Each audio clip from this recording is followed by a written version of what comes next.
All right, for this video, I wanted to talk about the U.S. federal tax treatment for royalty income. And specifically, what I'm going to go over is royalty issues for YouTubers, right? So YouTubers that have monetized channels and videos will earn royalty payments by running ads on their content. Now, although I'm going to really cover this in kind of like a YouTube perspective, this is going to be applied to a lot of other professions too, where you generate royalty income.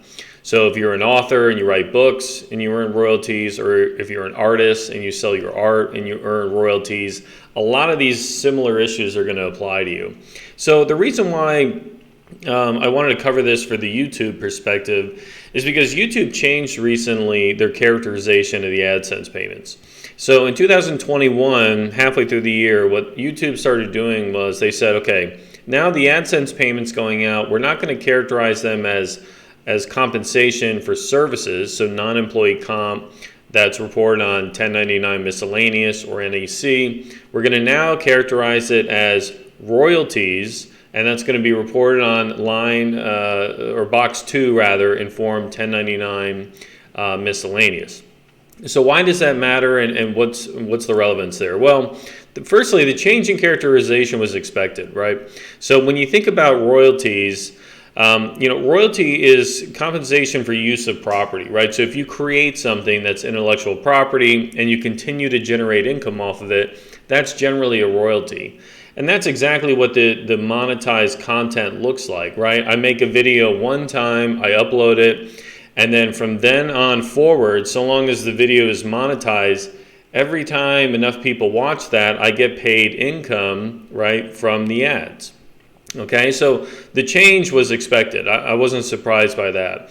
But now we need to assess, well, how does that change the tax reporting for the YouTuber, right, for the person that's earning the royalties? Well, under U.S. tax law, royalties are not really specifically defined. They're kind of referenced throughout the code, whatever. But if we look at the basic definition in the Black's Law Dictionary, this is kind of always our go-to. Royalty income is compensation for the use of property, so it's usually copyrighted material, and it's expressed as a percentage of receipts from using that property, right? Payment which is made to an author or composer by an assignee, licensee, or copyright holder in respect of each copy of his work which is sold, or an inventor in respect of each article sold under a patent, right? So it's a share of the product or profit reserved by the owner for allowing somebody else to use it.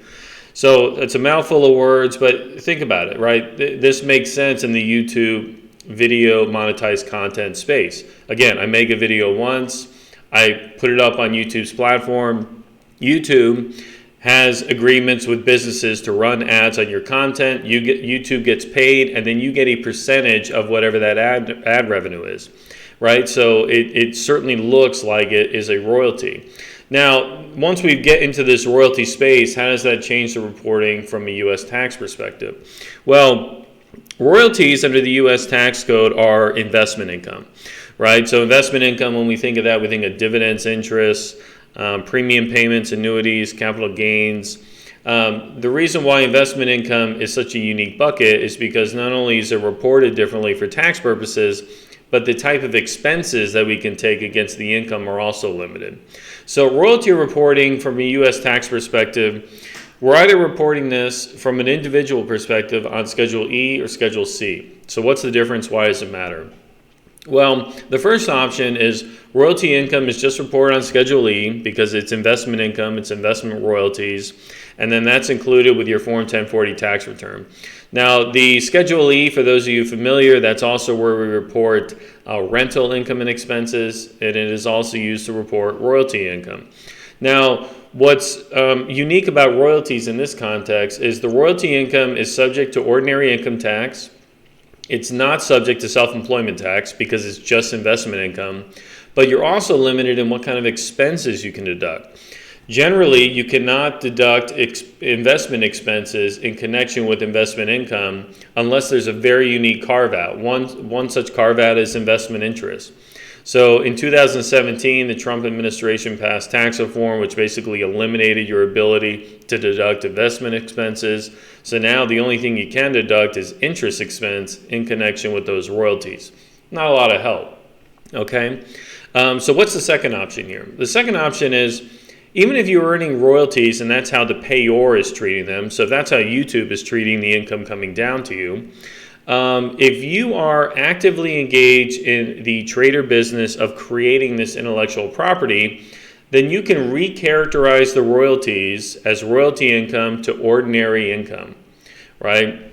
Now, why does that matter? Why is that important? Well, we're going to cover that in the next slide, but broadly speaking, the reason why that's so significant is because if you're engaged in trader business, the royalty income now is reported, it's still subject to ordinary income tax, but you can take business expense deductions against that income. And lastly, the income, if you have net profits, is subject to self-employment tax, right?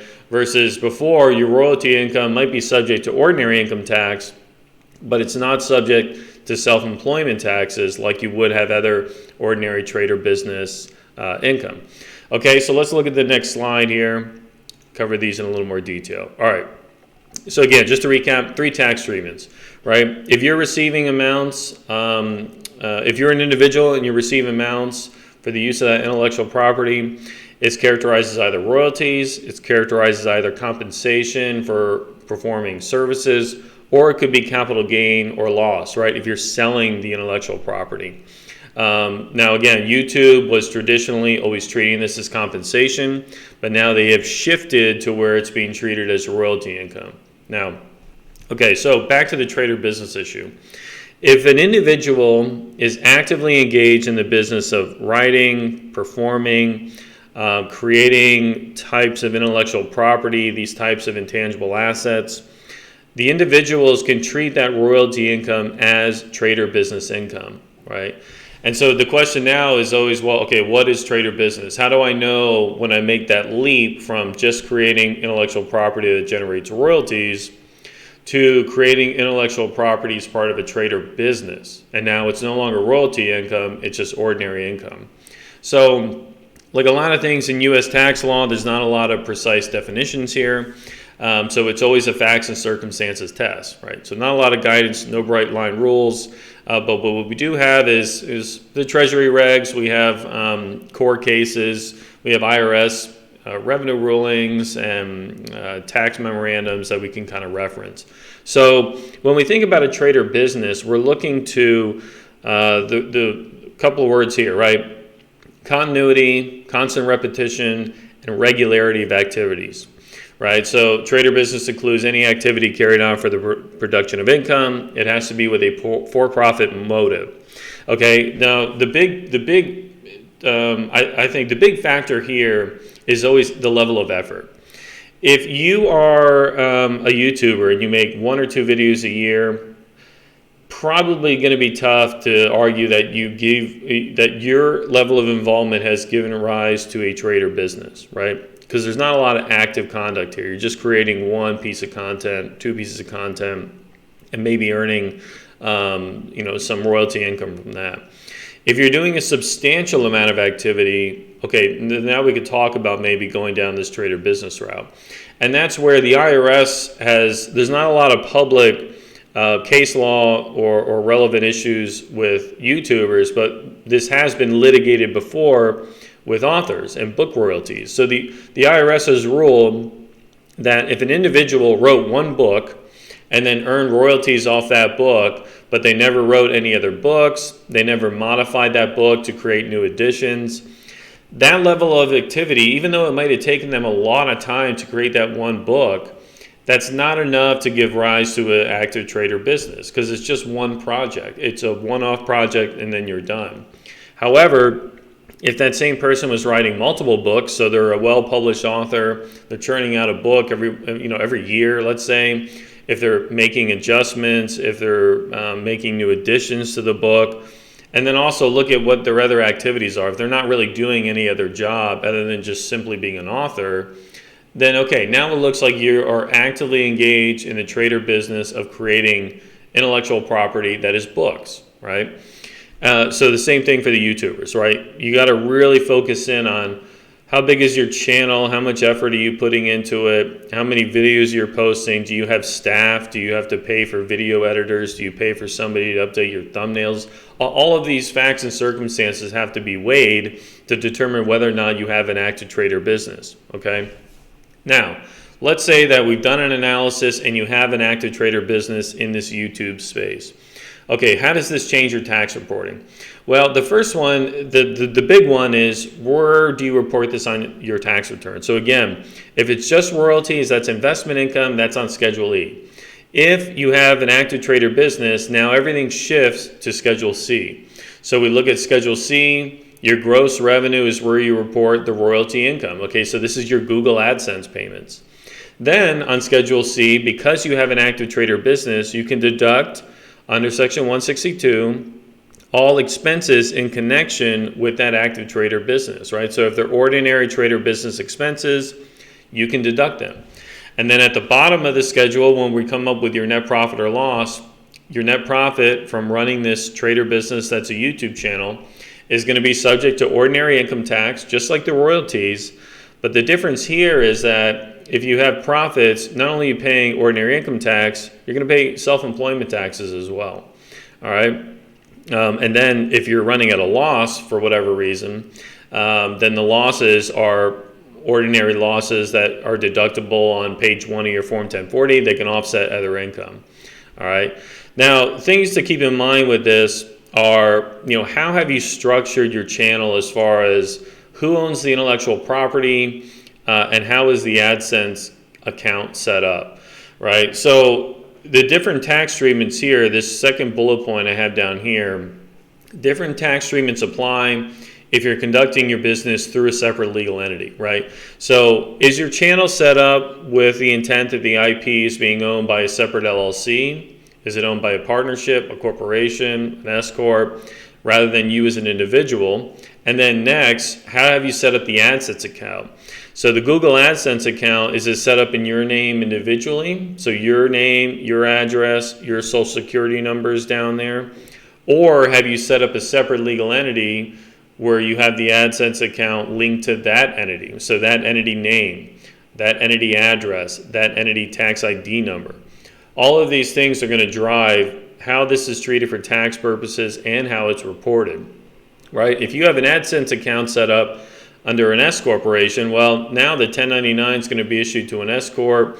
All the revenue is funneling through an S corp. All the expenses should be recorded under the S corporation tax return. So a lot of moving pieces here, but the main takeaway here is always the first step is look at the level of activity that you are conducting with this business.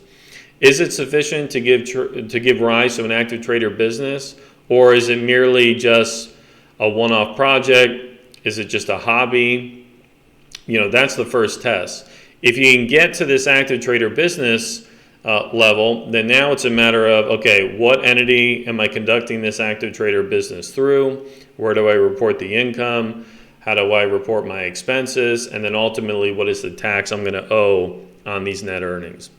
Okay, so I hope that was helpful. Covered a lot of material there. Again, this was directed towards YouTubers with AdSense accounts, but similar principles can apply if you're an author and you write books, or maybe you write music. Anybody in this space that's creating intellectual property and then using an agent to sell it, or they're licensing it or selling it directly, is going to have these types of tax questions that they need to ask themselves. All right, so I think, so that covers it for this video. Again, I hope that was helpful. If you have any questions, leave me a comment below. Happy to answer when I can. And I look forward to seeing you again on the next video. Thank you.